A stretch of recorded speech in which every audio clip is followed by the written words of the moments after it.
According to trudeaumetre.ca, a nonpartisan website that keeps track of Liberal promises, only 34 out of 54 of those that the Trudeau government made have become a reality. According to the site, the new government made 219 promises at election time, and several of them have already gone out the window. We've seen raids on pot dispensaries after the promise of legalizing marijuana. We've seen the promise of reestablishing lifelong pensions for wounded veterans be broken.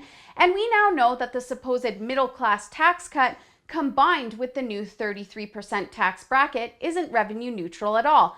But it looks like the good old Liberals are breaking their word once again on what they push as their biggest issue yet: reducing greenhouse gas emissions. You'll remember that Jean Chrétien promised to reduce global emissions by 20% below 1988 values by 2005. But by 2006, emissions were 30% above the Kyoto target.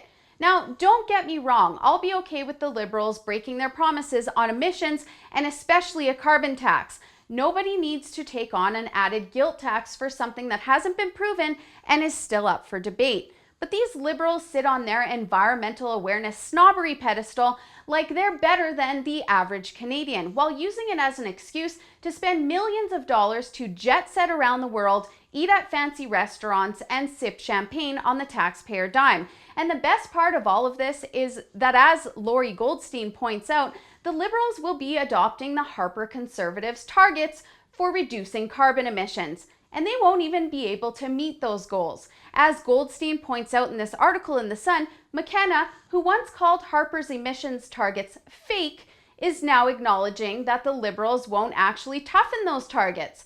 And as he points out in this next article, the Liberals simply can't do math. In order for emissions targets to be met, Trudeau would have 5 years to reduce emissions by 146 megatons, which is absolutely impossible.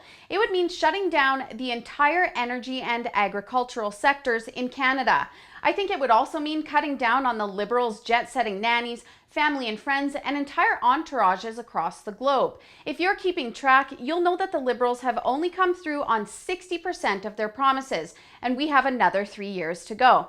I was actually starting to wonder what they were possibly going to use as an excuse to spend outrageous amounts of taxpayer dollars on luxurious items in the name of the Caucus of Climate Change Warriors, now that they've reduced their emissions targets and can't virtue signal with their phony climate plan. But there's no need to wonder. The Liberals will always find an avenue to our cash to fund their pet projects. For the Rebel.media, I'm Holly Nicholas. Thanks for watching. Click here to never miss a Rebel update. Want even more of the Rebel? Well, click here to become a premium member.